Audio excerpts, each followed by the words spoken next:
Spring 1944. Splendid news from the Russian front. There could no longer be any doubt Germany would be defeated. It was only a matter of time, months or weeks, perhaps. The trees were in bloom. It was a year like so many others, with its spring, its engagements, its weddings, and its births. The people were saying, "The Red Army is advancing with giant strides. Hitler will not be able to harm us, even if he wants to." Yes, we even doubted his resolve to exterminate us. Annihilate an entire people?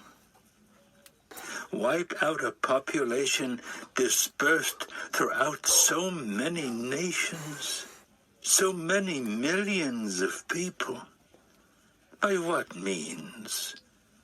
In the middle of the 20th century. And thus, my elders concerned themselves with all manner of things: strategy, diplomacy, politics, and Zionism, but not with their own fate. Even Moshe the Beadle had fallen silent. He was weary of talking. He would drift through synagogue or through the streets, hunched over, eyes cast down, avoiding people's gaze. In those days, it was still possible to buy emigration certificates to Palestine. I had asked my father to sell everything, to liquidate everything, and to leave. "I'm too old, my son," he answered. "Too old to start a new life. Too old to start from scratch in some distant land." Budapest radio announced that the fascist party had seized power. The regent, Miklos Horthy, was forced to ask a leader of the pro-Nazi Nyilosh party to form a new government. Yet we still were not worried. Of course, we had heard of the fascists, but it was all in the abstract. It meant nothing more to us than a change of ministry. The next day brought really disquieting news. German troops had penetrated Hungarian territory with the government's approval.